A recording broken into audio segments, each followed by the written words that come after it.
Hello friends, welcome to சுவையான சமையல். இன்றைக்கி நம்ம சுவையான சமையல் சேனலில் சாதம் வச்சு ரொம்பவே சுவையான ஒரு ஸ்நாக்ஸ் ரெசிபி தான் பார்க்க போகிறோம்.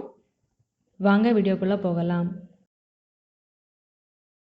சுவையான சமையல் சேனலை நீங்கள் இன்னும் சப்ஸ்கிரைப் பண்ணலைன்னா சப்ஸ்கிரைப் பட்டனை கிளிக் பண்ணி சப்ஸ்கிரைப் பண்ணிக்கோங்க. கூடவே பக்கத்தில் வர பெல் ஐக்கானை கிளிக் பண்ணி ஆல் செலக்ட் பண்ணிக்கோங்க. இந்த சேனலில் வர வீடியோஸை மிஸ் பண்ணாமல் பாருங்கள். ஒரு பவுல் எடுத்திருக்கேன். இதில் 1 கப் சாதம் சேர்த்துடலாம். ஒரு வெங்காயம் கட் பண்ணி எடுத்திருக்கேன், இதில் சேர்த்துடலாம். ஒரு சின்ன துண்டு இஞ்சியை நல்லா பொடிசாக கட் பண்ணி எடுத்திருக்கேன், இதில் சேர்த்துடலாம். 2 பூண்டு கட் பண்ணி எடுத்திருக்கேன், இதில் சேர்த்துடலாம். கூடவே உங்கள் காரத்துக்கு ஏற்ப பச்சை மிளகாவை கட் பண்ணி சேர்த்துக்கோங்க.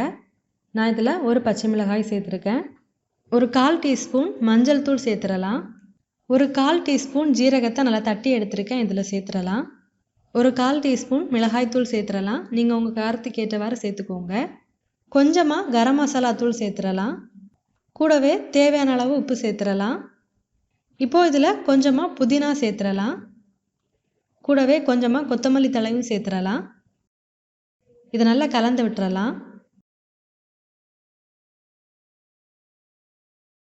இதில் ஒரு 1/4 கப் கடலை மாவு சேர்த்துடலாம். கடலை மாவு சேர்த்துட்டு இதை நல்லா பிசைஞ்சு எடுத்துடலாம்.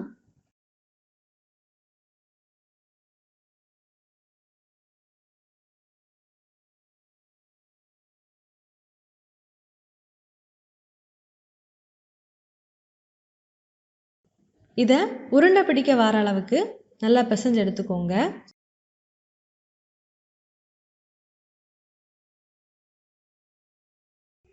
இதை நல்லாவே பிசைஞ்சு எடுத்தாச்சு. இதை நல்லா பிசைஞ்சு எடுத்ததுக்கு அப்புறமா இதில் கொஞ்சம் கொஞ்சமாக எடுத்து இந்த மாதிரி பிடிச்சு எடுத்துக்கோங்க.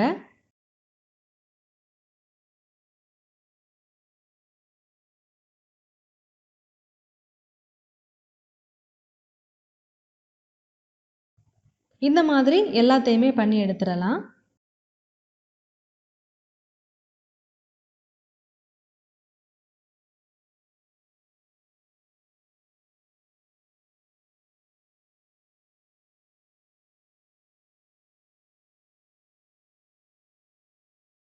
இப்போ ஒரு கடாய் எடுத்துக்கோங்க. கடாய் சூடானதுக்கப்புறமா இதை பொரிக்கிறதுக்கு தேவையான அளவு எண்ணெய் சேர்த்து நல்லா சூடாக விட்டுறலாம். எண்ணெய் சூடானதுக்கப்புறமா நம்ம ரெடி பண்ணி எடுத்துருந்ததை தனித்தனியாக இந்த எண்ணெயில் சேர்த்துடலாம்.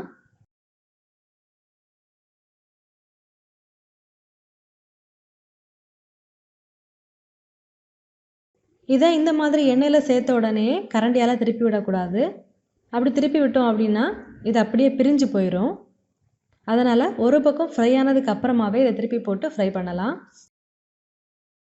ஒரு பக்கம் நல்லாவே ஃப்ரை ஆகியாச்சு. இப்போ இதை திருப்பி போட்டு ஃப்ரை பண்ணலாம். இந்த மாதிரி ஒரு பக்கம் ஃப்ரை ஆனதுக்கு அப்புறமாவே திருப்பி போட்டு ஃப்ரை பண்ணுங்கள். அப்போது தான் இது உடையாமல் வரும். இதை மிதமான தீயில வச்சு நல்லா ஃப்ரை பண்ணி எடுக்கலாம். அப்போது தான் உள்ளே எல்லாம் நல்லாவே குக் ஆகும். பாருங்கள், இது நல்லாவே கலர் சேஞ்ச் ஆகி வந்தாச்சு. இது நல்லாவே ஃப்ரை ஆகிருக்கு. இப்போ இதை எடுத்துடலாம். இந்த மாதிரி நம்ம எடுத்து வச்சுருக்கிற எல்லாத்தையுமே எண்ணெயில் போட்டு மிதமான தீயில வச்சு நல்லா ஃப்ரை பண்ணி எடுத்துடலாம். பாருங்கள், நம்மளோட ஸ்நாக்ஸ் ரெசிபி ரெடி ஆகிடுச்சு. இதை நம்ம வீட்டில் இருக்கிற பொருட்களை வச்சு ரொம்பவே சுலபமாக செஞ்சிடலாம். நீங்களும் இந்த மாதிரி செஞ்சு பாருங்கள்.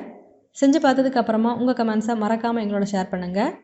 இந்த வீடியோ உங்களுக்கு யூஸ்ஃபுல்லாக இருந்துச்சு அப்படின்னா உங்கள் நண்பர்களோட பகிர்ந்து கொள்ளுங்கள். நீங்கள் இன்னும் நம்ம சுவையான சமையல் சேனலை சப்ஸ்கிரைப் பண்ணலைன்னா மறக்காமல் சேனலை சப்ஸ்கிரைப் பண்ணிக்கோங்க. இந்த மாதிரி சுவையான ஒரு ரெசிபியோட நான் உங்களை சந்திக்கிறேன். அது வரைக்கும் சுவையாக சமைங்க, சுவையாக சாப்பிடுங்க. நன்றி.